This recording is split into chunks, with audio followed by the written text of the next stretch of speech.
What is going on, everyone? This is something new for us. It's exciting. It's exciting. Yeah. For those of you that don't know, we are Dragula fans. Big time, yeah. Love the Boulet brothers Dragula show. Obviously. Obviously. Yeah. Now, we could never be as fabulous as Never. any of the queens or kings on this at all. Never. But we truly appreciate it. We have great fun watching it. So we wanted to discuss it. Yeah. So for those of you wondering who we are Hella If Depraved. you're new. If you're new. We are Hella Depraved. She's Hellcat. He's Depraved Slasher. I'm Depraved Slasher. Right. I started off as a gaming YouTuber, switched to music reactions. She joined me when we got together. Right. Now we do music reactions as Hella Depraved. Right. We've Have tried done for about 4 years. Right. We started the horror channel that these are going up on Right. A while ago. a long time ago, and then stopped doing it because it turned into a review channel, and that's not what we wanted. We wanted to discuss movies, but I don't have We wanted to time do or money for production. Right. We wanted to do comparisons between, redos and franchises, and I mean, we're horror addicts. If you can't tell from him, some of the stuff behind me. I mean, I've got Freddy. And we've got you don't see a Michael's lot not of in it, but throughout the house, Yeah. there's horror stuff all over the place. We've got like the puzzle box. Yeah. We've got action figures. We've got Funko Pops. We've I don't got know that pictures. we've got Living Dead dolls. Living Dead skulls. dolls. I mean, anyway. Yeah. He calls me the goth next door because I'm not full goth, obviously, but Right. Anyway. Now, one of the things too that I wanted to touch on before we get too far into this, so the way we even found this show was funny. We've been longtime subscribers to Shudder. Longtime subscribers to Shudder. And we had seen it pop up Multiple times. and all I kept, and I'm not a drag, I've never been to a drag performance. I don't watch drag shows. I'm not against drag, but it's just nothing that I personally would have ever wanted to just go to a bar and watch people in drag.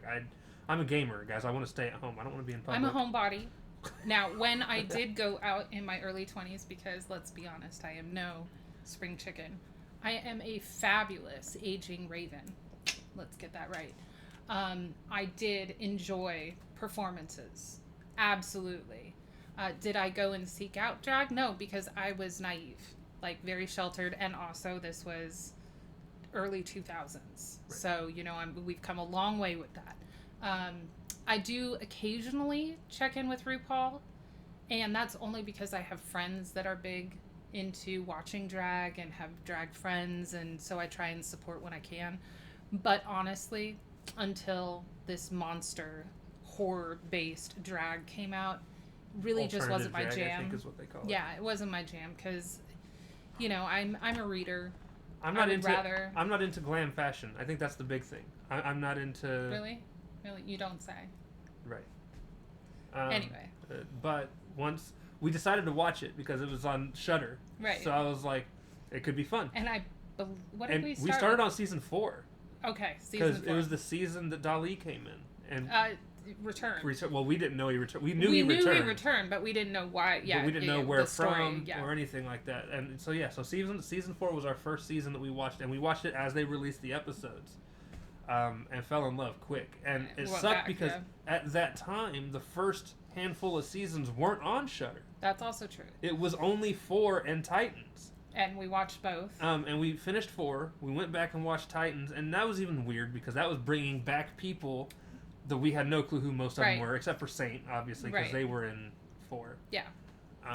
And Dali, right? And then shortly thereafter, Dali was in that as well. Shortly thereafter, they managed to, I guess, get the rights to air everything they'd done up to that point. Right. And so we went back and caught up on all of it. I lost my shit in season 2 when Bitch showed up. Oh, yeah. Because I do absolutely follow Bitch Puddin' and had followed Bitch Puddin' for a while. Them and Trixie are, I love their stuff. So, yes, I do follow certain people. So when I saw that Bitch was on the show, oh my god, how they... Okay, we will be reviewing season 2 at some point, so I won't get into my love affair with Bitch right now. Anyway, season 1. So, we're starting with season 1, episode 1. Just some general things as well. Like I said, there's gonna be a lot going into this episode. This is gonna be more of a podcast almost setup. Yeah, honestly, we're introducing a whole new thing, so bear with us.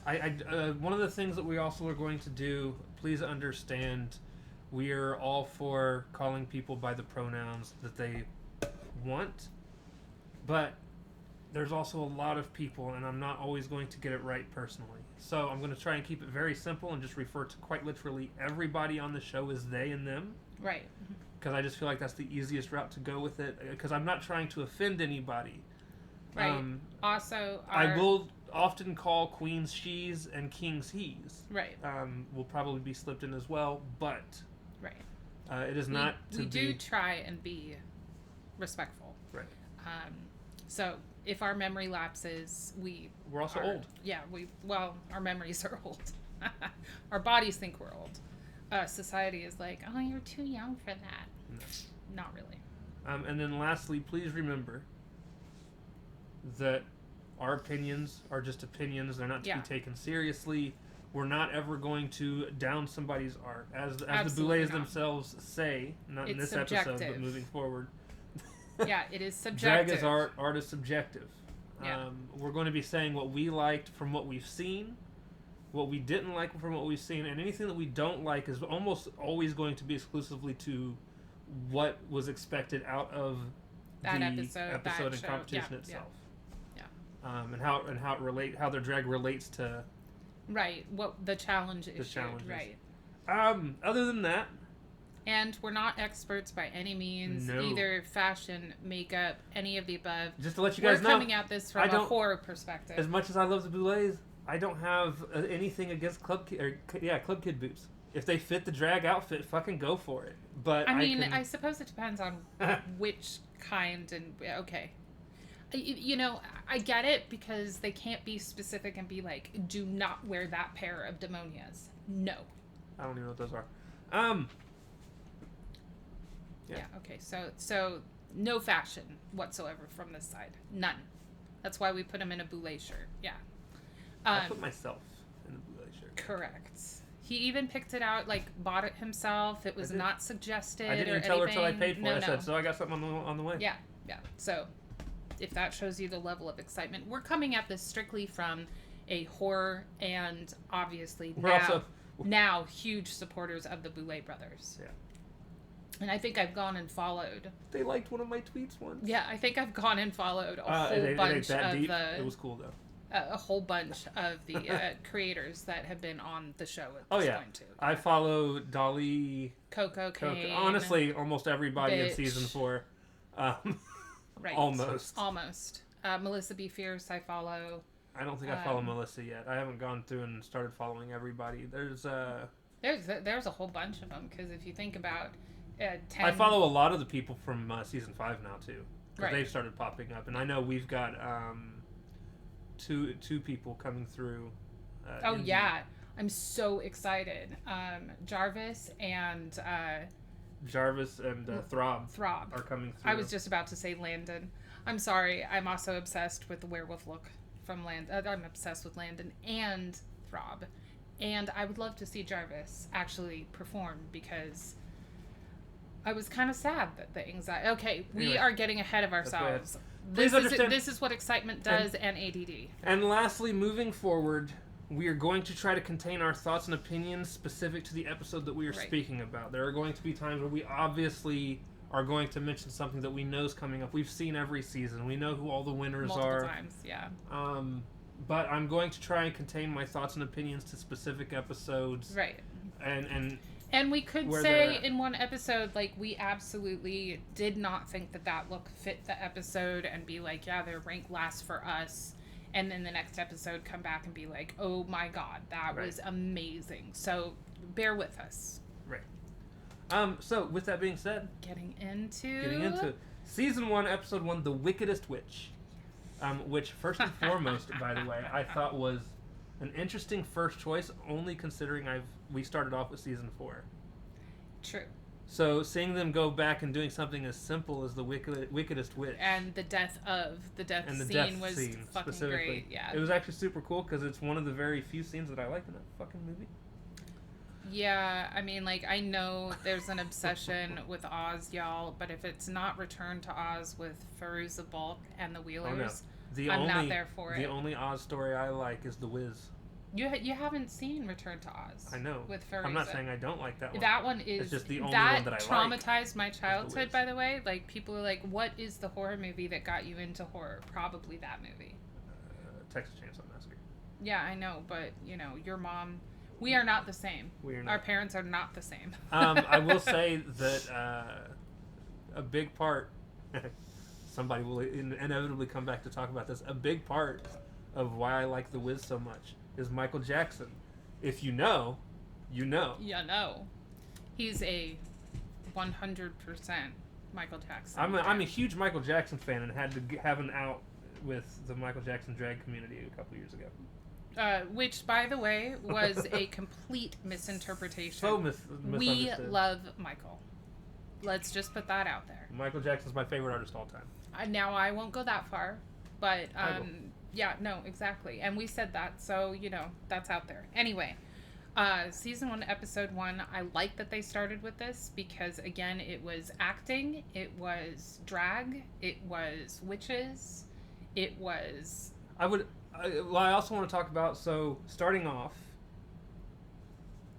the horror-inspired intros were from the very beginning, which is super cool, and I love seeing that. And I don't know how many people realized that the intro that was produced at the beginning of this episode is actually heavily inspired by the intro to the Twilight Zone. Right. The original Twilight Zone. The original. A lot of the things that the guy said, I don't know his name. I know he's a reoccurring person in the series, though. Oh, okay. But the guy that was talking in the beginning of this episode were at times word for wording some of the Twilight Zone's intro, but switching it up to fit. I was not paying attention during that part, apparently. The reoccurring guy, I don't know. I do remember him talking. Yeah, no, that guy though just shows up. He's one of the regular stage guys that shows up in the show often. Oh, got it. Okay, got it. All right. He himself doesn't show up in all the intros, right? But reoccurring character in there, yeah. Yeah, they do a lot of inspired stuff, and I mean that both like they take inspiration from, and also they are inspired. Now this look, starting season 4 and then coming back to this, a little bit interesting because the brothers had red eyes in this with the white hair. I mean, they looked fierce, but I'm so used to them having the whited out eyes at this point. Right. So the red was actually kind of a unique change, I suppose. And obviously it was not as well produced as later seasons where they got more finances, they got more followers.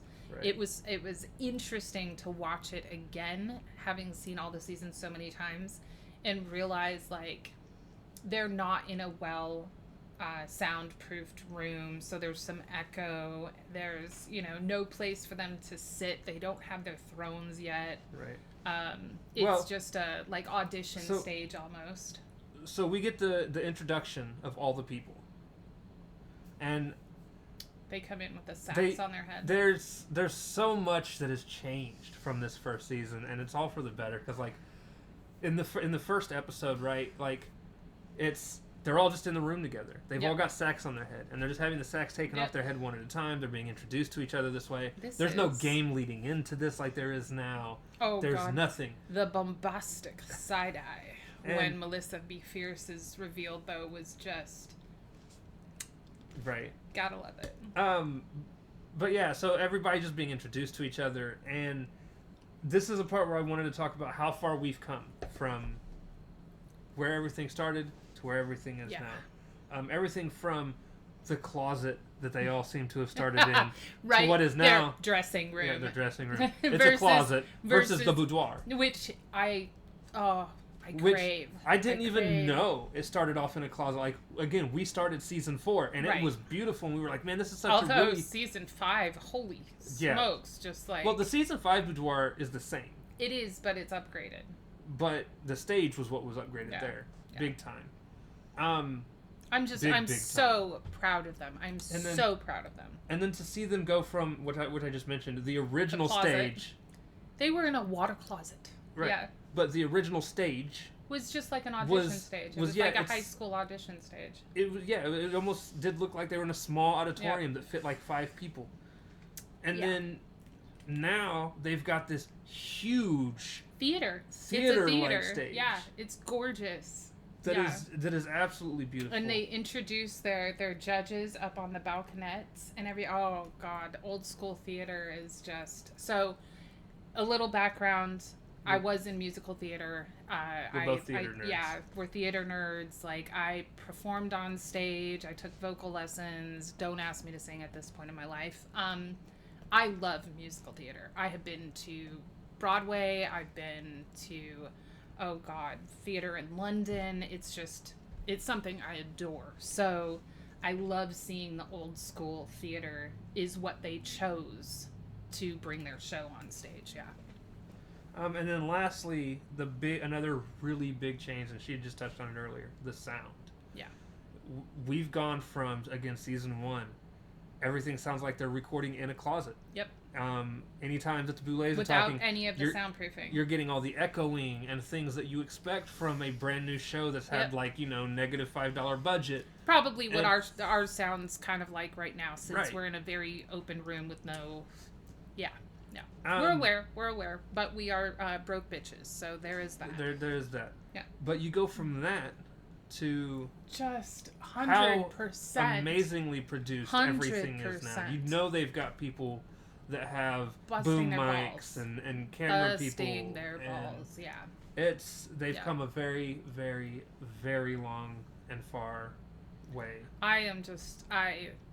God, the sky's the limit for what I hope. Like, I really, really want to see some of these fabulous creators in, like, a horror movie that the Boulet brothers have created. Like, an actual full-length horror movie. I do. Their Halloween special was close, but, like, I also do want you guys to know here in about 4 seasons. 4 regular seasons. Yeah, not Resurrection or Titans. I could maybe include Titans in this. Okay. Not Resurrection, though. Because Resurrection was like an episode. Same with the Halloween special. So, in terms of the shows that are actual competition, full-on competition shows, I guess technically, so we've had 5 now. Right. Of regular seasons. Right. We've had Titans. Right. Which leaves needing 4 more seasons to get to 9? 3 seasons? I mean... 3 seasons. Okay, yeah. So in 3 more seasons, they will have 9 people that are champions. That's true. And I want... a 10th season of Champions? A champion season. Where all the champions go up against each other. Because that would be fantastic. All these... I want Vander and Bitch and Dali. Right. And... Landon. And then Neo. Neo's the newest one, and Victoria. I could do with Neo. Victoria is the Titan.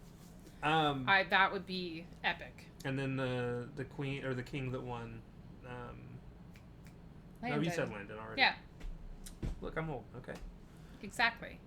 He also had problems counting to 9, and he's really good at math. So there is that. Yeah. There's that. But yeah, so I'm just saying, once we get 9 people that are champions, that are willing to come back. Oh man, that would be so they'd have to be willing to come back. That's also true. You could do a championship run. That could be amazing. And I've also brought up, and her and I have talked about this, it would also be really cool if they wanted to go a different route and put seasons against each other and bring everybody back, like one big ultimate Dragula thing. And you could do everybody's on a team with their season. Oh god, we've seen how well they work as teams. And each episode, a person gets eliminated from each team. Okay, that's how you do it. Okay. And eventually you get down to where there's just one person per team. I feel like that's asking for chaos. Yes. He likes the cattery, y'all. That's the part. Yes. So I get secondhand embarrassment really super easily. And the easiest way to set things up, exclude Titans. Titans does not count as a team because that was a group of people that all came back from other seasons. That all came back anyway, yeah. And keep everybody with the original seasons they started with. Okay. So Dolly would actually be a part of season 3 or 2. I think it was 2. 2. Was it 2? So Dolly would stick with season 2, even though Dolly went on to win 4. Right, okay. I see how you're doing it. They took place of someone else that had been eliminated. Right. In season 4. Okay. So keep everybody in their original spot. And it'd be so much fun. And it would be pure chaos. Right. Pure chaos. But, like the Boulets say at the final dinners... Could you imagine the Last Supper? Yeah, oh my exactly. God. As they say at the Last Supper, like, get out everything you need to right now because you may never get this kind of stage again. Can you imagine? That many people on one stage? No, I can't. That's the problem. Like, this is the stuff that he loves, and I live for the rest of it. Anyway. That'd be like 81 people, because if it's 9 seasons, 9 people per season. Yeah, no, see, yeah. 81 people on stage. Oh, it'd be the cattiness. This is why I stay home. This is why I stay home. Anyways, moving on. This is why we can't have nice things. So amongst everyone's introduction, one of the big glaring notices just from everybody standing there is everyone's super confident about themselves, and almost everyone immediately starts to look down on Melissa B. Fierce being there. Yes. There's... You hardly heard anything mentioned of anyone else. So, you do hear that Vander's a newbie. But she brings that up herself. Yeah. Right? And that's what I'm saying. Everybody's super high on themselves. That's why I was saying, like, the bombastic side-eye when Melissa's face is revealed from the bag. Right. The only mention of anyone else that anyone else has, though, is there are 2 or 3 people that are like, I don't know what Melissa's doing here. She's a glam queen. She's not, yeah. And now, again, our first season is season 4. Right. Wait, Melissa wasn't a part of season 4. Melissa was brought back in Titans. Yes, she was. And was amazing. So our only experience before watching this was with Melissa in Titans. Yeah. And there's some disappointments with Melissa and Titans, but that's for another conversation. But we also saw how incredibly But we knew how incredible fabulous they were. We were like, what? People are like, she can't do this? She's not a monster? And we're like, And, yeah, I was super excited to see how... Because, again, we also knew everybody that was brought in from Titans was brought in because they were fan favorites of previous seasons. I think that's one of the things that I really appreciate about this show is that they do give you the evolution of the creators. Right. Now, when they get to the boudoir, so after they introduce everybody, they go through, they talk about it's going to be the Wickedest Witch is the Wickedest Witch, scene. And they're going to have to dress up as witches and their own versions of witches, and then reproduce the death scene of the Wicked Witch of the West. Yes. And back in we're gonna call it boudoir because that's what it eventually becomes known as. The WC. But back in the water closet, it's so weird because season 1, I swear, had the lowest amount of cattiness from the jump. There's still some catty. They get catty. But it's very minor compared to what I'm used to. What I'm used to is straight out the gate, people just being absolute assholes. I mean, that is also balls true. to the wall, constantly going at each other fierce. That's also true. And in this one, everyone... I think it's because they're feeling everything out. It's a new show. Right. They don't know what they can get away with yet. And in this... Well, yeah, and straight out the gate, everyone is very much just talking about just how excited they are for the opportunity. They got chosen. They get to like Foxy even has a moment where they were like, they don't even care. Like from the beginning, they were pretty much like, we don't even care. I don't even care that I win. Like I'm just excited that they know who I am and I'm here. And that's what Vander was saying. She's a new queen. She's never actually performed. This is going to be great. She just is so excited to be there. Melissa's whole thing was that she was excited to try out something new, elevate herself. And that's basically what everyone is discussing. Right. And then the only other thing that really stands out to me, there were 2 other things, both of them involving one of the most annoying characters ever known to man in any of the seasons. She's got competition. She's got competition, but she's up there. Fucking Loris, man. Now here's the thing. Loris has some great looks. Absolutely. But has a terrible attitude for me. And she says she's the most annoying person you'll ever meet. Right. Like, literally, those are the words that come out of her mouth when she's introducing herself. Now, there are people that say that. And aren't. And it doesn't bother me. Prime example being KJ. JK, whatever. Dyslexia is fun. JK bothered me at some points. JK came out and was like, I'm super annoying. And then, like, for the first 4 or 5 episodes, I'm like, you're barely annoying. Right. You barely an inconvenience. Yeah. But then, like, people like Loris come in like, yeah, I'm super annoying. And they're like, yeah, you fucking are. Yeah. You got that nail on the head. Right. But she's an amazing creator, though. Is the thing. Loris does the vegan thing and makes sure everybody knows that she's vegan. Right. Everybody has to know. That's definitely a vegan thing. Hey, look, vegans. This is a joke. Instapot owners. No, well, it's not even. I wasn't even going there. But vegans. What are the people that don't believe in religion? Atheists. Atheists. Thank you. What the fuck was that? Our fat cat. So vegans, atheists, and retro gamers. Instapot owners. And for her, Instapot owners. All have to let you know what they are. Within 5 minutes of meeting them. Yes. Which, okay, do your thing. Do your thing. But, this is the type of thing. This is why it bothers me. Then a conversation happens between Loris and Pinche. Because somebody blames that the two of them came in dressing very similarly. Oh, that's right. The black glitter kind of thing. And Loris says, really? Because hers was made of elastic, but mine was made of leather. At which point, Pinche steps in and says, yeah, but she's vegan because she doesn't like the way that animals are treated. Knowing damn well leather comes from animals. Right. So, I cannot stand people that are like, yeah, I'm vegan. And it's like, well, why are you vegan? Here's the thing. Because I don't like the way animals are treated. But then you're going to wear leather? But you don't, here's Aren't the thing. you supposed to be splashing paint on fur? I don't know if she was actually wearing leather or vegan leather. But I will say this. It was an excellent burn. It was an excellent burn? But it did not hit the way that she intended because she had already said she was a vegan. Right. Which, just funny. But yeah, it's the hypocritical nature that you're calling her out for, which, again, great burn. It makes me sad about the end of this episode, to be honest. Anyway. So, there was now again, another change. There's so little time, and a lot of it is we actually realized that the first season, the episodes are like half as short as normal episodes moving forward. Yeah, they're at least 20 minutes shorter, which I was talking to him after it was done. I was like, are we done? Like, I don't feel like is there a competition missing? And they didn't all have to go through some sort of fear challenge at the beginning. There wasn't any of that. There really wasn't, there wasn't the introduction on the big screen or any of that. They really cut the time in the boudoir in terms of talking. And I felt like they just jumped straight into their performance of the Wickedest Witch.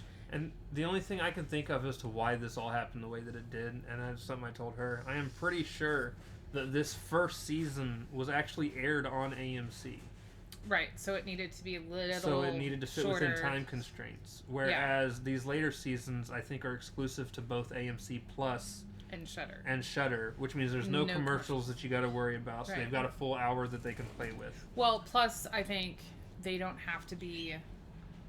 I mean, I know that they say that they're more censored now, but I think that that's almost the artists censoring themselves. I'm pretty sure it'd be an artist self-censor. Yeah. Because there's a lot of stuff that isn't censored that sometimes I'm like, the fuck did I just see? Yeah.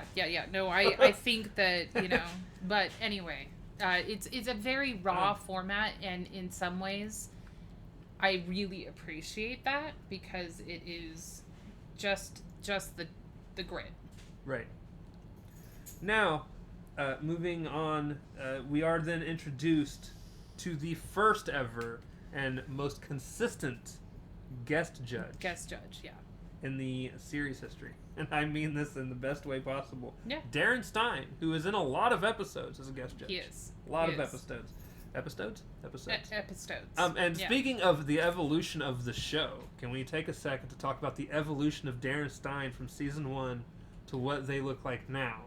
What they show up wearing now. Right. Because honestly, they went from full-on executive they suit look and like tie, a CEO. God damn. and he is now absolutely fabulous. Yeah. In a lot of the outfits that they wear.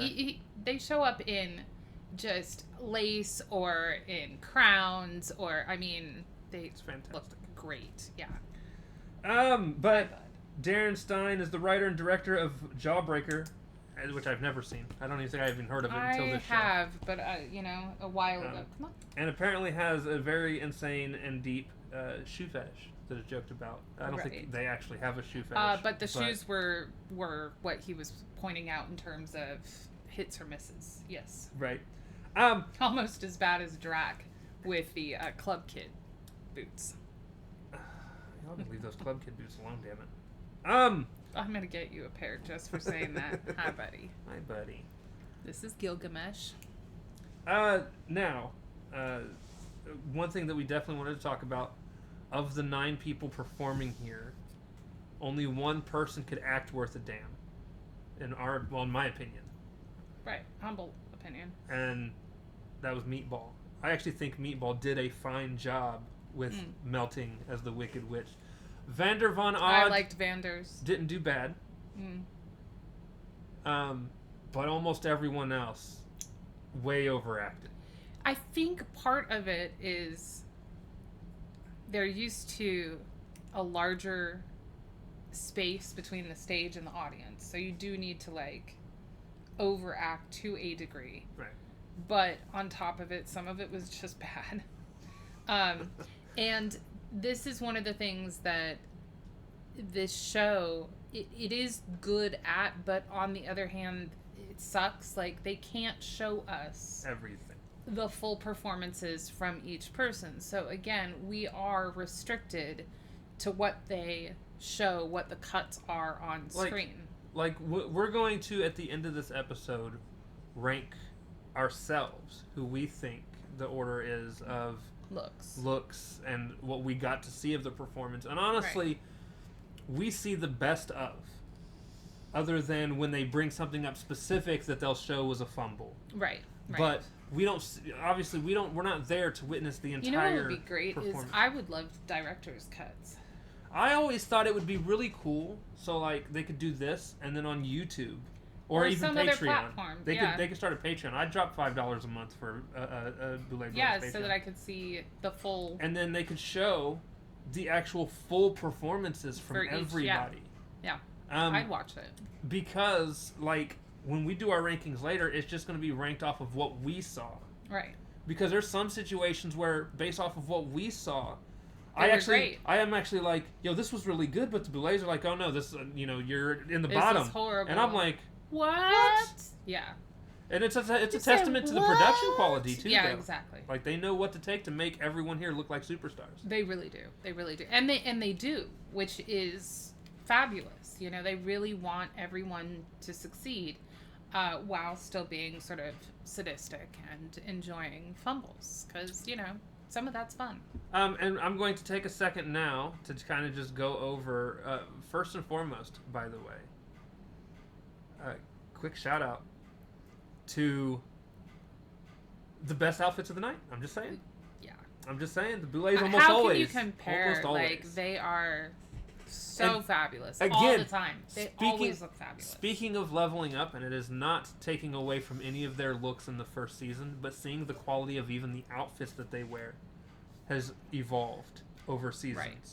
Honestly, I love the evolution of their makeup and their hair and what they're able to put together for these shows now, and the thrones that they get to sit on, and just the whole 9 yards. I'm so proud of them. Yes. So yeah, that's the Boulets stage show look. Looking amazing with bat wings. Not gonna go through them in order. Right. I'm gonna go through them in the order that they just happen to be loaded into on here. So here we've got Xochimochi. Right. who, in my opinion, looks very, very, very much with this look like a ex-WWE and now AEW wrestler, Ruby Soho. Okay. I'm not going to pull that up on the screen here. I'll show you a picture later, but you'll see what I'm talking about. You've seen Ruby right before. I really like the Protestant look. I really liked the lipstick. Reminded me of Erica. Right. Then we've got Vander Von Odd, who looks absolutely stunning in the almost. Again, it looks very much. Well, she's got the like pilgrimish. Yeah, but she's Dark. got almost like the Elizabethan collar and crown. But yeah, amazing. Looks absolutely amazing. Von amazing. I mean, it's a new thing. It's Von amazing. That just means we've got Ursula Major. Right. Who also did fabulous. Going with their more like a goat witch. Well, it's like a pan look. Like I love it. A very like a satire. A paganist. Yeah. Witch. Yeah. Pinche. Who I actually really liked the look. Okay, my problem, and I think this is probably the problem that the Boulets also had, is the look stopped at the hips, pretty much, because it's a bodysuit. And from what they showed, all I saw were fishnets, and I didn't even see the shoes. So, let's get some shoes. Anyway. Now, one of the things that I will absolutely disagree with, in terms of what judges responded with, Darren, was actually talking about how they weren't really feeling the one white eye, one black eye. And I was. I actually really liked that look. And I thought it even fit really well with what they had going on here. Yeah. I didn't mind the black glittery face that they went with. And again, whip-like. The sort of whip-like thing from the waist up looked fantastic. I can understand everyone's complaints from the waist down. Honestly, even the bodysuit with the vining that looked kind of like black veining, I mean, it was a good look from waist up. Right. Next up, Melissa B. Fierce. And she does look fierce. Yeah, I actually this is going to be one of those ones where when we get to our rankings, we said, she reminds us more of like a character like the Red Queen or Queen of Hearts. Obviously, she's wearing diamonds in this. It's a very Harlequin look. It's not very witchy. Right, which was also the complaint, but she does look absolutely fierce. Right. Then we've got Meatball, who went with the Candy Witch. Right. Very... That I actually thought was one of the more creative looks almost out of the group. Disney grim kind of look. Part of the complaint I understand because some of it was like Party City stuff. But I think for the challenge, they did not specify that the Wicked Witch could not be sort of a cartoony character, right. And had she made all of the stuff or whatever parameters they were looking for, I actually liked there was like studding on the collar that made it look almost like a Venus flytrap. Yep. And since she's going with the Candy Witch, which the whole house is a trap, I really liked the parallel. I did. I probably I would agree that maybe a different color scheme, but that's just me. One of my favorite looks, generally for this contest, Loris. As much as I dislike Loris as a person, I don't dislike Loris as a person. As much as I dislike her attitude throughout most of this show.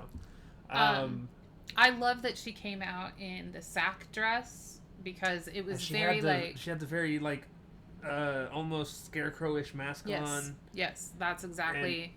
She reminded me of some like pagan deity like that they were sacrificing or putting out to like get the crops to grow or to protect the crops, or like it was a very sort of naturalistic look. And you can see from, the feral sort of grin on her face. Like, it was just a very feral performance. I thought it was great.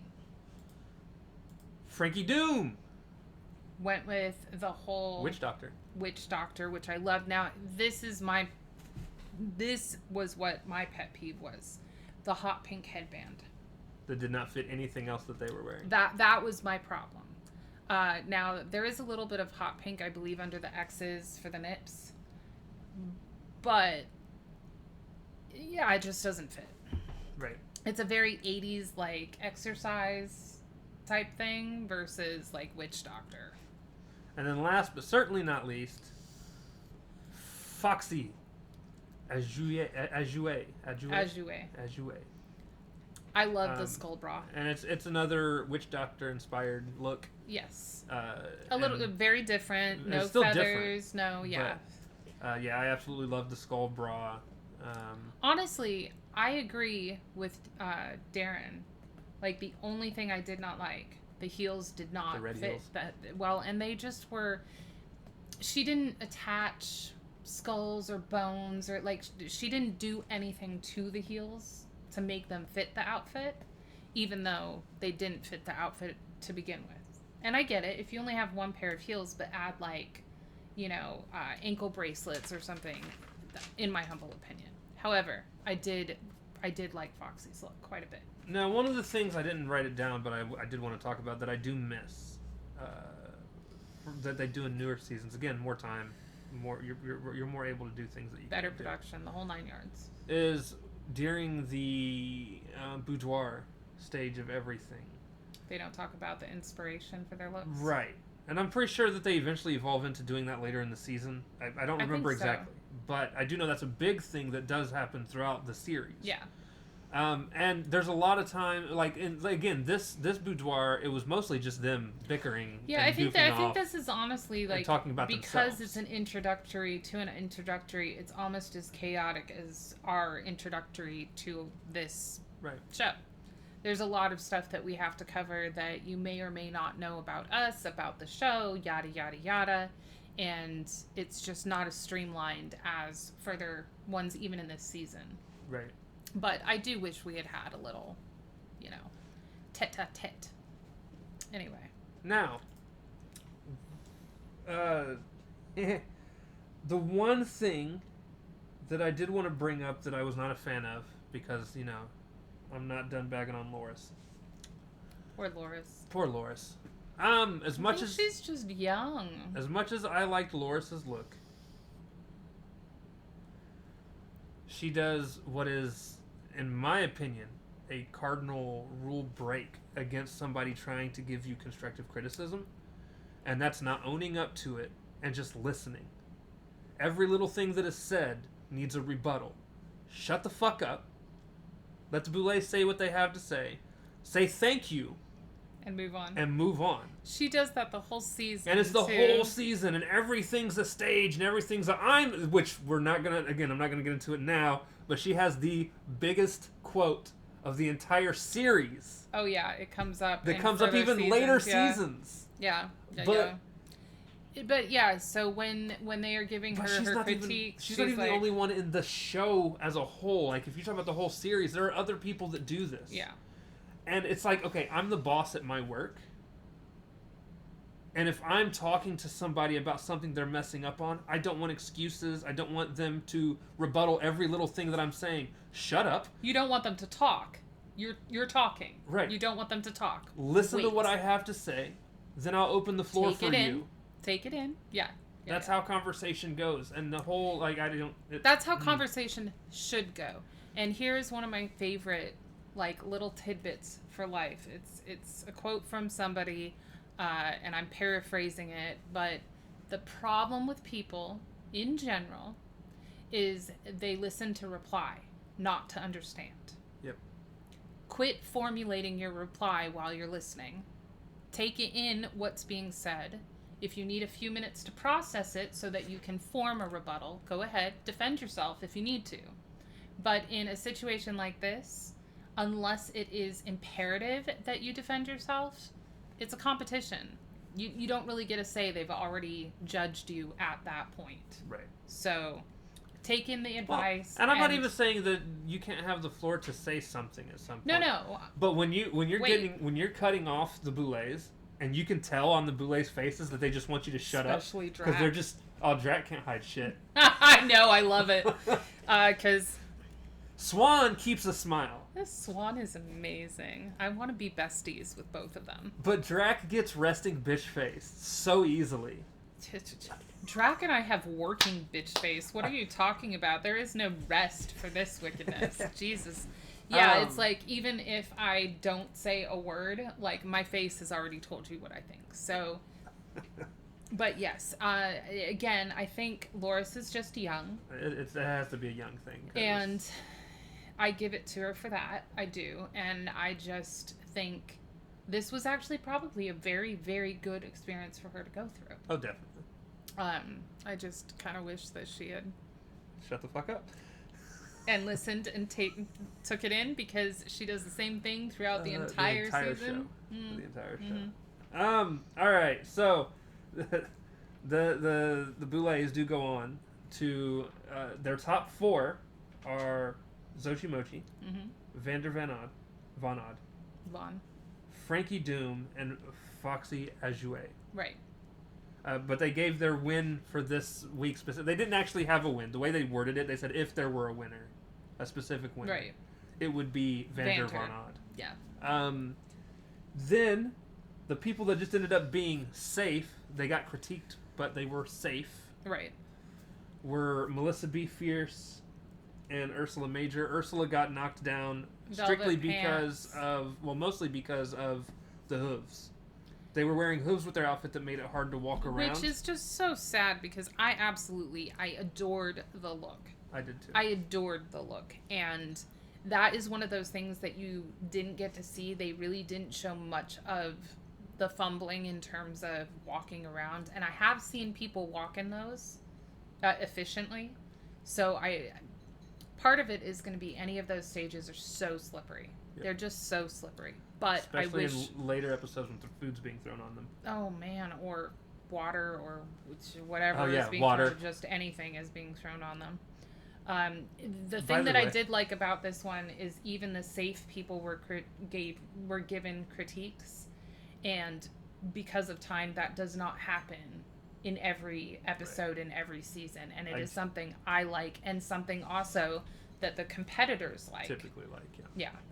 I do love, we didn't touch on this during the performance part of everyone's thing, watching everybody just have a bucket of water thrown into their face. Like, it's not even on. Like the water, they're just splashed like, with water. No, it's like in the face, every single one of them. Like I said, sadists, but fantastic. I love them. That's the part of the show I enjoy. That and the elimination challenges. Like, I love all the artistry, don't get me wrong. I am a crafter. I might not be a great one, but I am a crafter. And so I love watching these ladies and gents put together these fantastic looks by hand. Like, I love seeing all the different implements they're using, and I just, yeah. But I'm also a sadist, so I quite enjoy the elimination challenges. And then, lastly, our final 3, which is weird, because usually it's a final 2 moving forward in seasons. Yeah. But this season, you're talking about the bottom 3. A lot of the bottom 3 all end up going up for extermination. Right. And that is Loris, Pinche, and Meatball, which yeah, we'll get there. We get the Buried Alive extermination. Love it. Which is I will now officially call it a reoccurring elimination. I love it. I call it Buried with Bugs. And let me tell you now, this is one of the few that I could do. Right. Look, I will give every single one of these the queens and kings on this series that ever show up fucking props. Insane props. Yeah. Because there's a lot of shit that I would just be like, nah, fam. I'm out. Peace. Yeah. I don't care how bad I want to be here. There's just certain things I cannot go back on and do. Okay, so I'm not skydiving. Here's the thing. I'm not eating spiders. He has actual legit fears involved with this. Like, when I stand on a ladder higher than, like, 3 feet... If I get him on the 3rd step, my knees shake. Yeah. Like, it scares the it's shit out of step me. ladder, not a ladder. Yeah. Me personally, no, I don't have those. Like, any of the things that they've shown so far, there are things that gross me out. Like, I am not bobbing for pig's brains. I'm just not. I'm not going to eat them. I'm not raw. I'm just, Electrocute me all you want. Now, I like beef tartare, but I am not eating raw brain.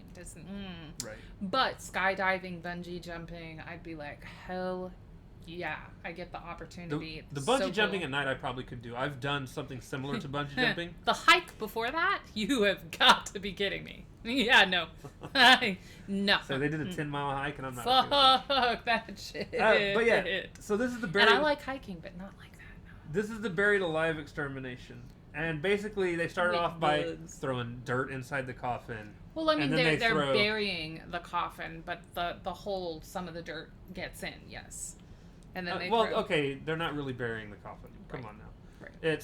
There's a hole that has a tube that leads out of it. And they toss dirt into the hole. Mm. And then they toss bugs into the hole. Crickets and mealworms. And then they eventually piss into the hole. I mean, throw water into the hole. Warm water, I'm assuming. Here's the thing, like... So, I bred reptiles in my 20s. I hate the loose cricket in your house that you cannot find because it chirps loud. Like, more than... Or the one in the movie theater while we're trying to watch a movie and it's louder than the damn movie. And I swear to God, that one loose cricket is louder than the crickets that you have in the cages. It's awful. But crickets, mealworms, they don't bug me. Like, no pun intended. Warm water, I'm sure they were a little parched by the time they threw that on them. It really wouldn't bug me. I probably would have fallen asleep. That's also narcolepsy. I probably wouldn't have, depending on where I'm laying in the coffin, but we'll get there. So, height matters. Height does matter. Size matters, y'all. Everyone going into it, and I'm only going to mention what it seems like for now. Everyone going into it, except for Loris, seems scared to do this. Obviously, we find out more in the next episode. Seems anxious. I won't seem scared. I will absolutely say Meatball looked scared shitless. Oh, okay. They were not excited at all about doing this.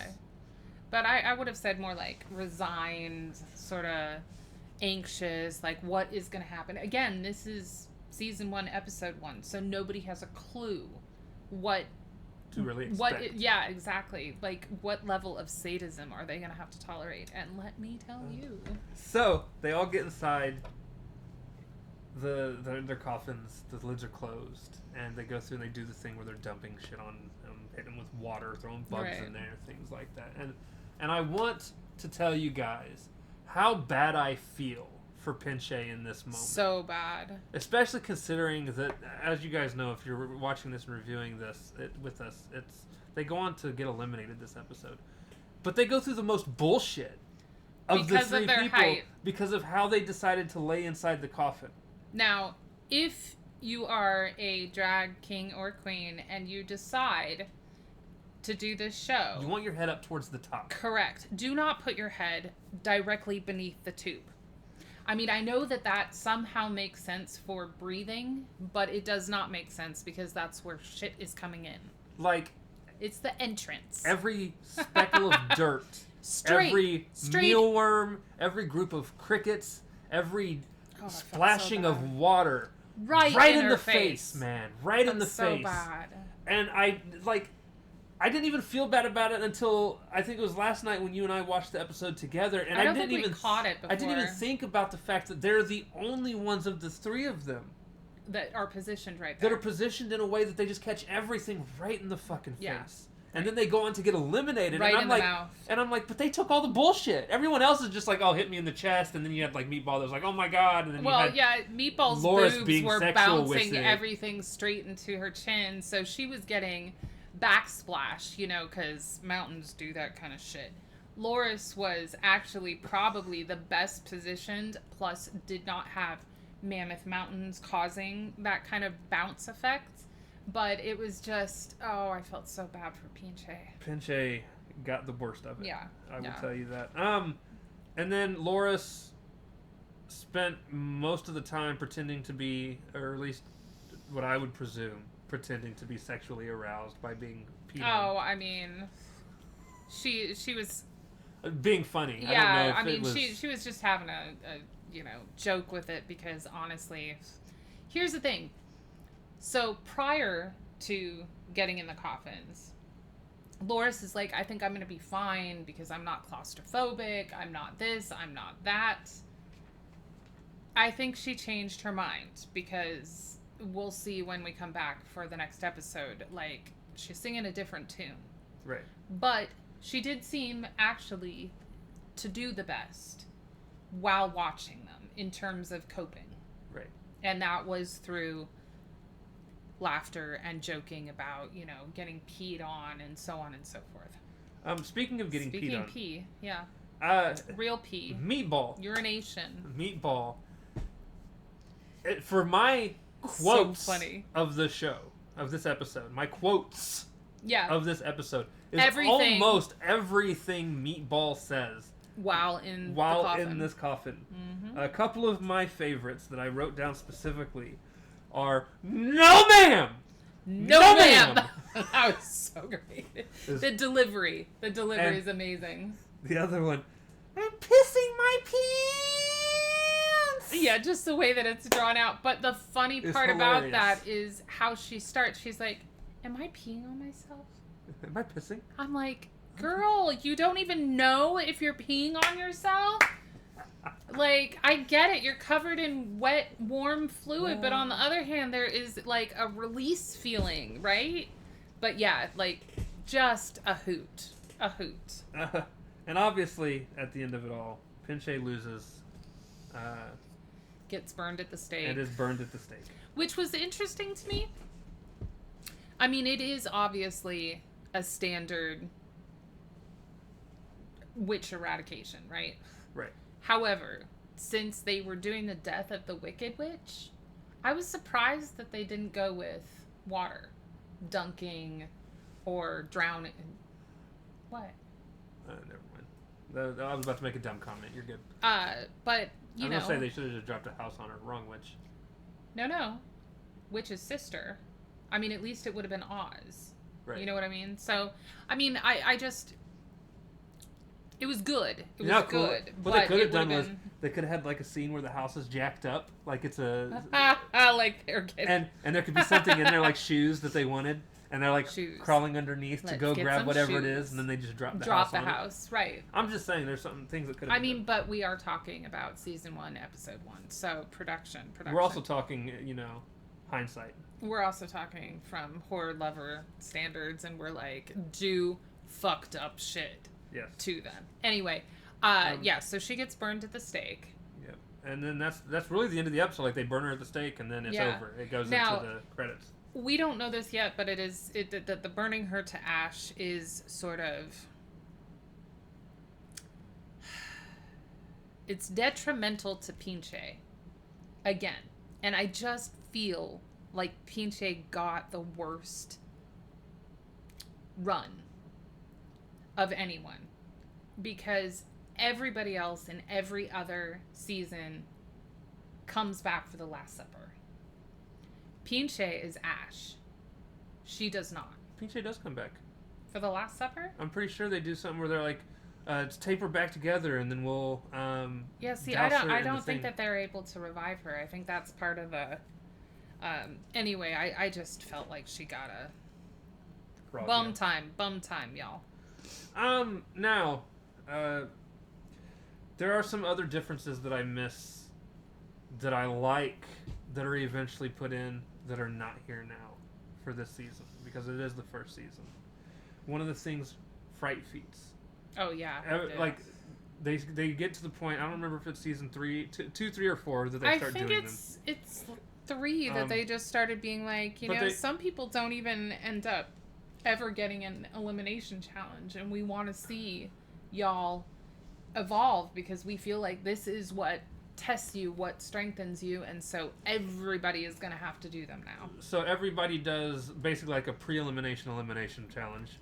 Whoever wins that usually gets something special. Yeah, like a key to do something, or There's a key to do something special, or there's something that's later gonna on in help the them season, it's like, hey, I have this key. Hi, baby. I have this key that can either save my life, or I can save a friend's life, or I can put somebody or up I can for put somebody up for extermination. Right. Or honestly, winning usually just comes along with. I can give someone a bald cap. Yeah. Yeah.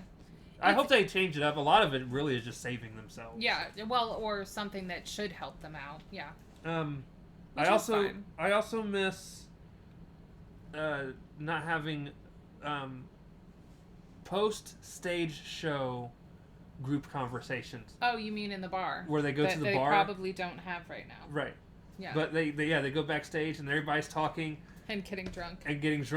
And usually getting really Fighting. belligerently right. argumentative. It shouldn't have been me.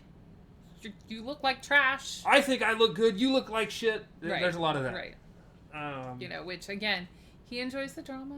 I do. But I do like that they call it the cauldron. I do like the cauldron because you get to see them right after they perform. Right. And I like hearing what they have to say about how they felt their performance went. Even if they're, like, I was top notch, and you're like, yeah, you just got put up for extermination. But I do appreciate seeing all that. Right. And I also miss the old interview process. And here's what I mean by that. You mean the new interview process? We just watched them in the wrong order. Yeah, I watched them in the wrong order. Right. I now miss having how interviews used to be done. Just things in terms of that have been changed. Because I loved them doing the interview process as things were happening. Right. So that it actually felt like it came... To me, it feels like it comes more from the current mindset, the current thought process, the current feeling. Instead of having... Because I think it takes them a couple months to film these. Yeah, it does. And then they go through and produce them, bring people back to watch past moments of themselves. And then they're like, hey... What did you think of this? And then during their interview process, what were you feeling at this time? Right. Yeah. I don't feel like you're getting the true, authentic, at that moment, how they feel like we did back then. We do now. I'm saying they don't get it now like they did back then. You think this... Oh, yeah, because they do bring him back now. Yeah. Okay. Yeah. Gotcha. Okay. So... with that being said... This is something I put some time into, people. So I hope you enjoy it. If not, that's fine too. We're gonna rank them. Yeah. As you can see, we have mine and his, and our tombstones. Yes. Hellcat's rankings are going to be up here. Deprave's rankings are going to be down on the. I say up here. You can't see the mouse. I don't think the mouse shows up on screen. Yes. Hellcat's rankings are going to be up at the top. Deprave's rankings are going to be at the bottom. Now. I don't have any rules for the ranking. Right. It's not which one do you think looks the best. It's not subjective. Based on performance. This is 100% subjective on who we think should have ranked where from what we were able to see. Again, we're not there to watch the full performance. The full show. And honestly, we haven't discussed this with each other any further than we have right now with you guys. So obviously, I know how he feels about certain looks, but our rankings, like I have mine on my paper, my purple notepad. And he has his on his scrap. So, All right. Let's get it. We will start with you, baby. Who's your number 9? My number 9 was Pinche. I feel so bad for her. But, again, I was sad that I felt like it was a half-completed look. Right. Because, again, I thought the bodysuit was beautiful and fitting. I loved the fingertips, the kind of like whip-like. I loved it. I loved the one white eye. I loved the full black glitter. I just felt like it was incomplete. My number 9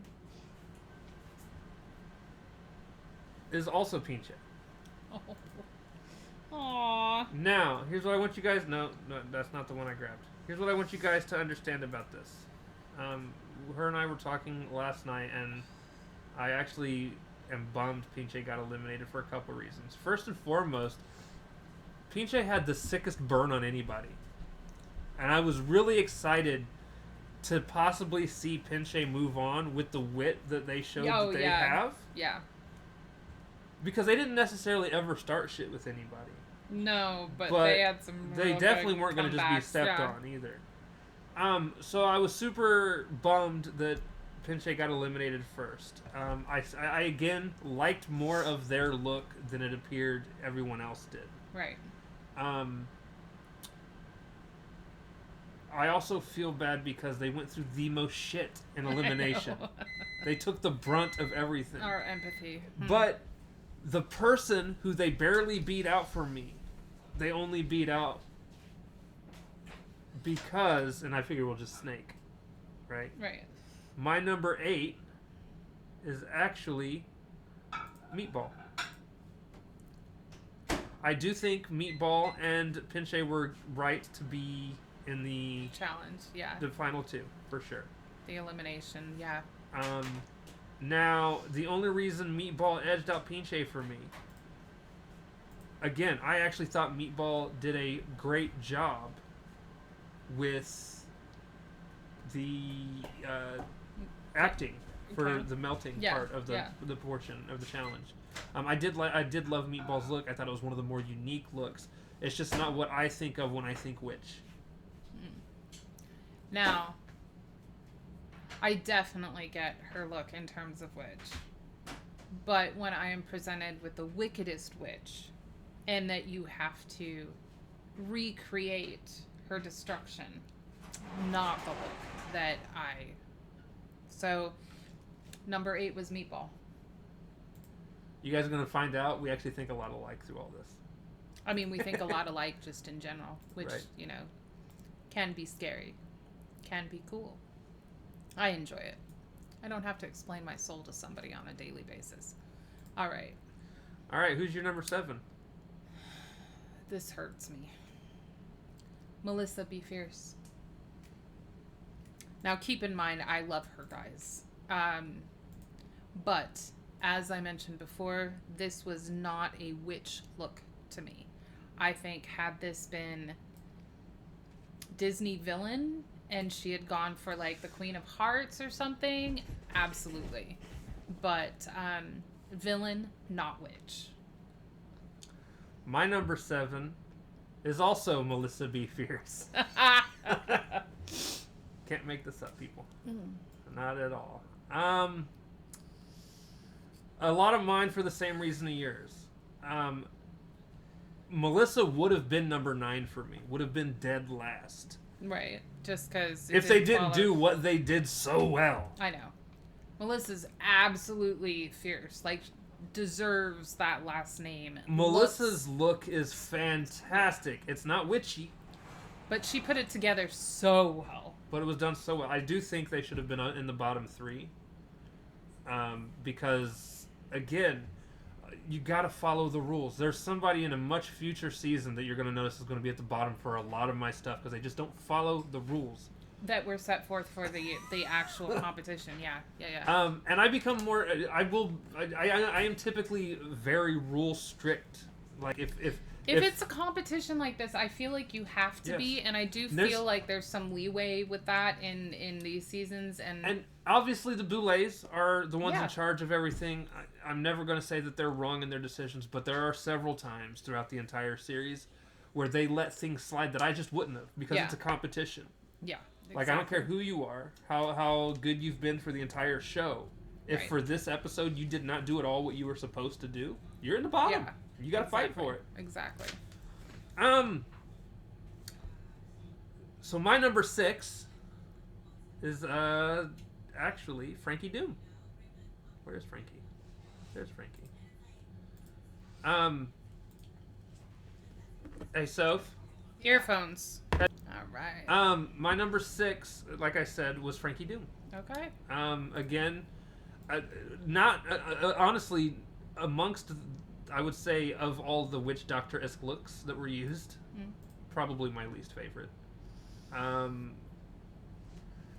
don't think it's a bad look. Obviously, I don't think anybody's look is bad. Right. It's just not my favorite amongst the design for that choice. Okay. What is your number my number 6 is Zochi Mochi. Ah. And this is definitely a subjective thing, y'all. I hate the lipstick look. It looks very anime to me. And again, it's one of those things that just like took me out of the look. And don't get me wrong, if she had gone for a look much more like Meatballs, for example, where it was meant to be cartoonish and bright and like that is how they drew in the children or whatever, I could understand it. But with this very Protestant looking, like Salem witch trials look with the hat and the collar and the whole 9 yards, it didn't fit.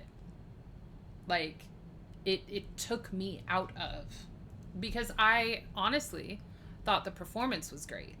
I thought everything else was great. Loved the eye makeup, loved the green hair, the whole 9 yards. It was the lipstick, and the overdrawn sort of Erica look. Erica does anime. It makes sense. It did not for me here. What's your number 5? My number 5 is Ursula Major. And I loved that Ursula went for this look. I love that they went for a satire pan, sort of almost fertility god kind of look. But having the Boulets say that there was a lot of stumbling, so the shoes were actually holding them back, which I thought completed the look. Like, for me, the cloven hooves need to be part of that look. And if you can't function in those, you need to change the look. Is basically, you can't, I can't imagine substituting a different type of shoe for this particular look, is sort of what I'm saying. Like, you either need to practice or you need to figure something else out. The pants, yeah, I agreed. They weren't exactly like that furry look. They were velvet. But, you know, it makes me sad, though, because I did like that this was the way they took Witch. Right. My number 5 is Zochi Mochi.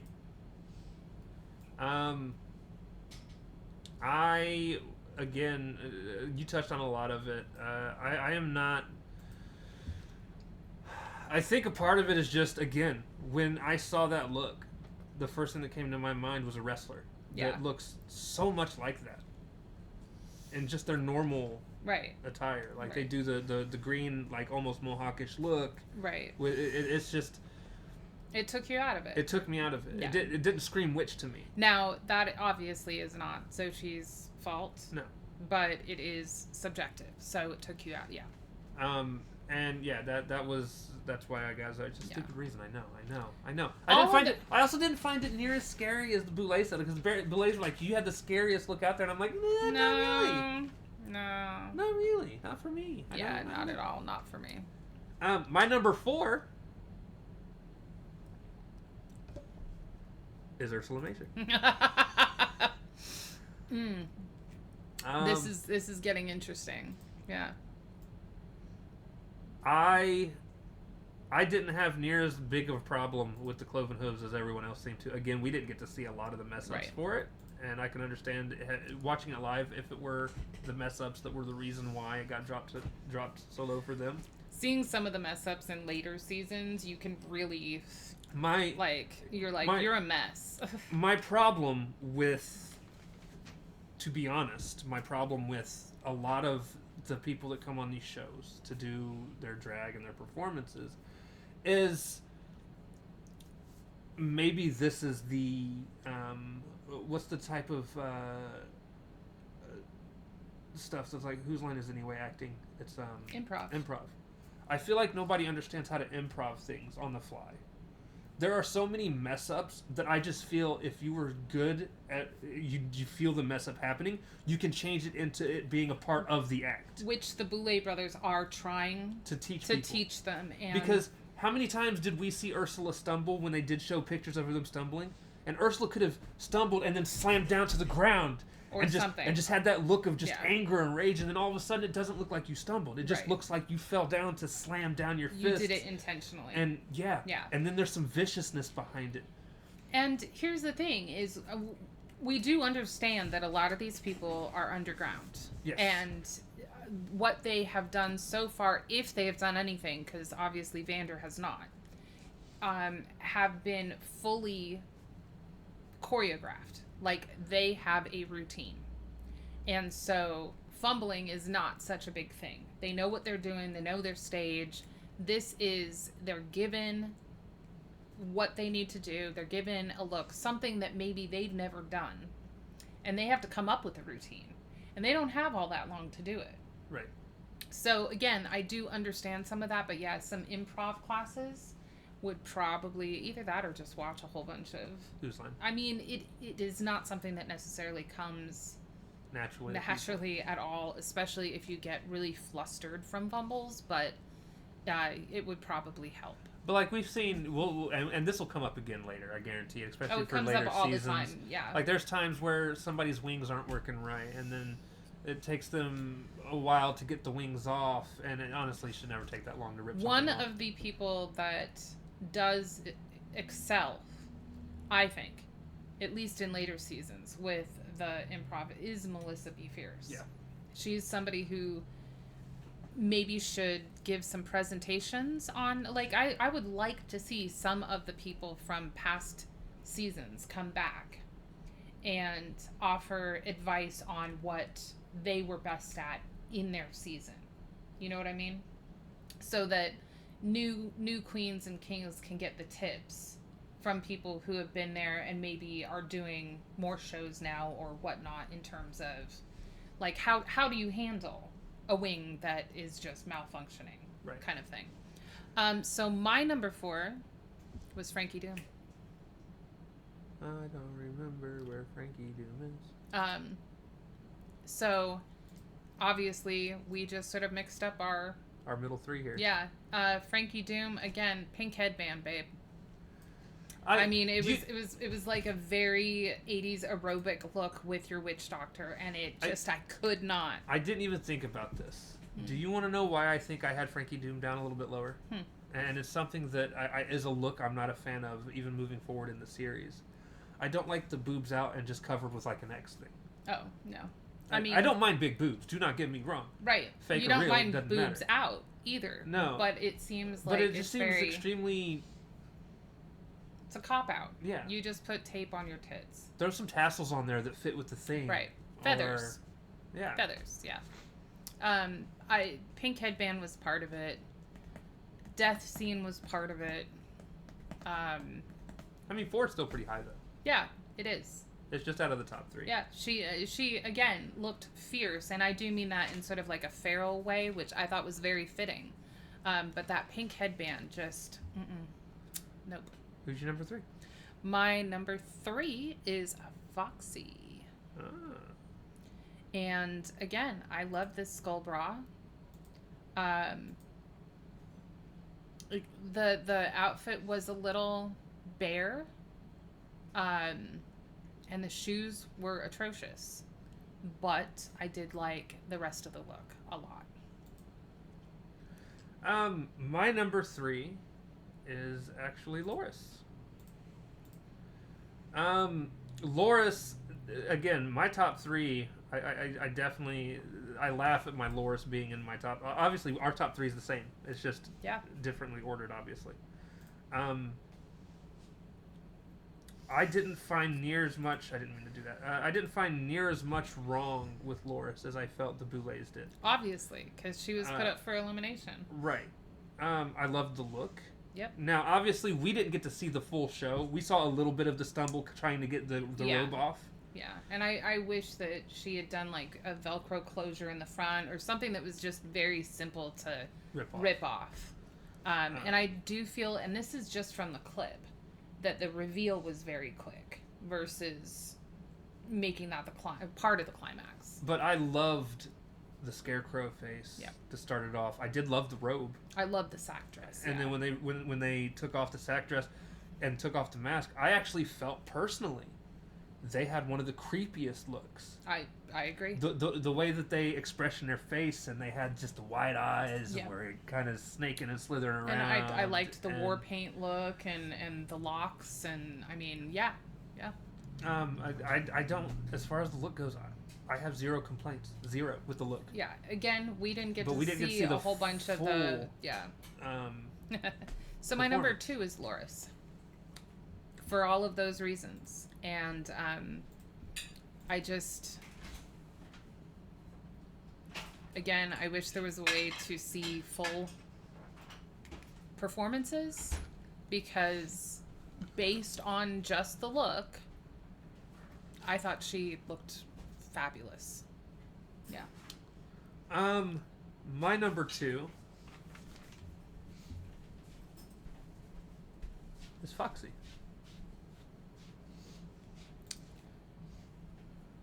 And again, I loved the way that, like, again, to be honest, I love lore and stuff involving witch doctors. Yep. And things of that nature, and for her to come out here, I loved the skull bra.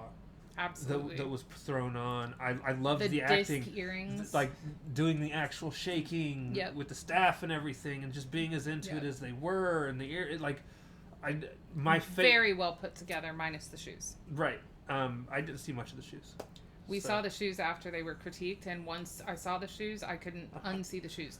Which is sad, because she even had the bands around her ankles painted on. Right. So, like, obviously she continued the look, but not the shoes.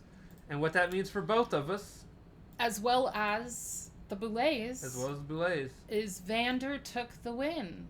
And honestly, I loved everything about this look. I loved the Elizabethan Protestant witch look. Like, again, it's history, it's lore, it was well executed.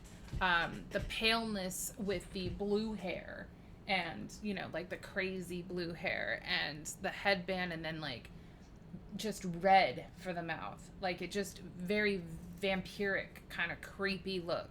And the way that she moves, like, jerkily kind of stumbling on the stage, and at the very end, when the water gets thrown in her face, the end of her broomstick erupting with that was a great gag. So I just 100% fabulous first performance for her. Yep, nailed it out of the gate right there. And I gotta go as well. A lot of the same things that Kat had said. I mirror. And what the Boulet said, I mirror. I loved the most unique look, I feel. Well, okay, I won't say the most unique. I will say the second most unique. Right. Because I think the most unique look still goes to Meatball. Really? Yeah. In terms of just full-on uniqueness. Because everyone else at least went with something that I felt was witchy, except for, you know... No, I 100% think Vander pulled off the most unique. I mean, obviously, Xochitl kind of went for the Protestant look, but not like the Elizabethan collar.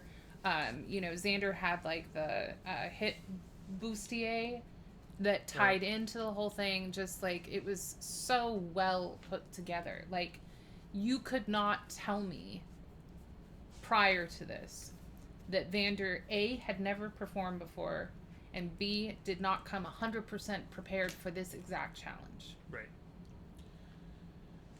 But yeah, Vander Von Odd killed it. And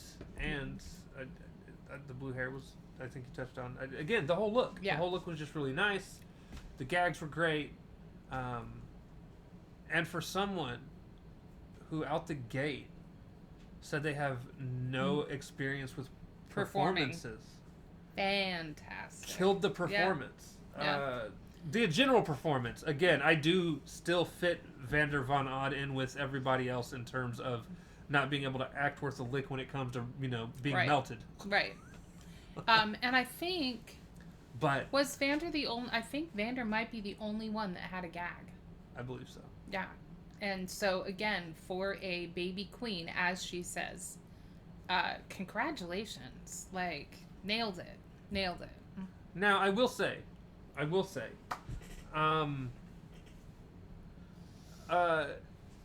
the last look that we have not touched on yet is The Boulet brothers. the Boulet brothers' final death look. Right. It's what they wore for. It's also what they started the whole thing, like their little preview. And I'm going to be 100% honest with you guys. This is not my favorite look overall. There's a specific group of looks that the Boulets do end up doing That you love. that I hate. Oh, okay. That you hate. You're going with that I one. won't say hate. I will say dislike. I don't hate any of their looks. Right. It's not for you. It's not for me. If you guys don't notice, I've got long hair. She's got long hair. I mean, long doesn't cover it. I've got exceptionally, I can sit on hair. I don't do the bald look, and that goes for almost anyone. Yeah. It's not his preference. It is it's not my preference mine for either. looks. I honestly think the Boulets have beautiful skulls. I do not. I could not pull it off. not either. However, I like this look. While it's not amongst my like favorite of all the seasons in terms, I like it because it is very AHS Coven, which I think is what they were going for, because they've got the that's what it reminds hat, me sunglasses, and the wide brim, they got the parasols in the beginning, so on and so forth. So I actually, that being my favorite season of AHS, love it. I know they do a lot of bald looks in this first season. Yeah, and again, man, they've got the skulls for it. They've got the skulls for it. But I definitely prefer. It doesn't even have to necessarily be long hair. I like a lot of their shorter hair, but it's up in a weird. You like the updos. I definitely like the different accoutrement that they start adding to their headgear kind of thing. But I also, I can't be mad either. That's probably the most comfortable look, to be honest. Yeah, I know they've got to be just like there's some looks the black, in the future, just drapey black dresses, and they're like, oh, this is. Oh, there's some looks in the future. Like, one of my favorite looks has to be one of the most uncomfortable looks, and it's the diver's helmet one that they wear that looks like a diver's helmet. It looks like the old school scuba dive. Yeah. It's snorkeling. It has to Scuba be diving? probably the most uncomfortable thing they have ever worn on camera. They kill the look though, and it looks amazing. They always look fierce, but it is funny when they're like, I thought we said we were going to be comfortable this time, and they're like sitting straight. They're like, I can't move. Yeah. So if we're ranking, obviously the looks, I got to go with this being number 2 and the other one being number 1. Yeah. Okay. To be fair though, like this. I mean, if we're going with Wickedest Witch, This is a killer look. that's a killer look. Yeah. That's almost more vampiric though, because they got bat They never wings. match what they're. They rarely do, which is. As a matter of fact, I noticed this, and I don't know if anyone else noticed this for season 4. We'll talk about it again when we get to season 4. I always felt like their stage show look went with what the next episode was going to be. Mm-hmm. Almost every single time it was like clockwork. Because I even called it out when we were watching it together. I was like, it gives you a little preview. I was like, I feel like they're wearing whatever's ready for the next one. It's cool though. Okay, this is getting really itchy. So anyway, absolutely love this show. I love it. Now, our plans for this moving forward. Obviously, these episodes will get shorter. This one's almost an hour and a half long. As there's less people. Yeah, well, and it it's will also be shorter. Introduction, so we won't be rambling as much. And at the very end of it, before we move on to season 2, our plan is to rank every individual look that every contestant has for every episode in one big ranking, as well as the Boulet brothers, as ranking all of the Boulet brothers looks for this entire show. And our end goal plan, depending on how far into this, honestly, by the time we get done with this, because we're doing one episode a week, we will probably get through all of everything. 5 years from now. No. Because you're talking about an episode a week. We might have like a year's worth of content. We might get through season 7 by the time all is said and done. Right. Before we're fully caught up with everything. And by then, doing the grand daddy of them all, or grand, I guess, queen of them all. Right. Ranking of Yeah, everybody in every season, in every look together. But I feel like by then we'll just take our tops from each season that we've already ranked and put them against each other. Nah. Because we've already Big ranked ranks. them per season. Right, and then you just rank them in big ranks. We'll have to discuss this. That'd be one episode. Just one big No, ranking I episode. gotcha, but it's still the work involved. Like, I've already ranked these motherfuckers in small segments. All you gotta And do then is we'll then take all those rankings in small segments and just make sure that you don't mess up the rankings when ranking them out. I don't know. It seems easy to me. Ah! I am excited, though. Yeah. I am too. I love this show. I love what the Boulets have done. We also get the added benefit, starting in season 3, I believe, of having The podcast. the podcast that we'll be able to listen to get other The after information scoop. from. Yeah. We didn't need, like, the first episode of the podcast we watched was actually after the Last Supper. I think We had no we had clue no clue that that it it was was even a thing. Like, I knew they had a podcast. I didn't know that they were doing weekly based off the show podcasts. Right. I just thought they did a podcast where they just came on to bullshit for an hour. Which I would listen to for sure. Absolutely. But yeah. That's what our podcast is when me and my buddy Ralph do it. We just That's also bullshit. true. We just bullshit about Marvel stuff. That's also true. But yeah, so that is If you stuck with us, that's the plan. plans and long-term plans. I'm excited for it. It's one of I'm our favorite thrilled for shows. it. Again, this It's is the only show that we actually watch. Yeah, this is great because it gives us the show while the show's not airing. Camera's kind of crooked. I just noticed. That's fine. We're kind of crooked. It makes us look. The house is definitely crooked. The house is so crooked. Anyway, we love you guys. We love you guys. We hope that you had at least some fun. Yeah. And if you haven't watched the show, you should watch it. Yes. Go watch season 1, episode 2 right now, so you can be ready next week. Bye. Bye. I'm not near as fabulous as him. I'm just saying.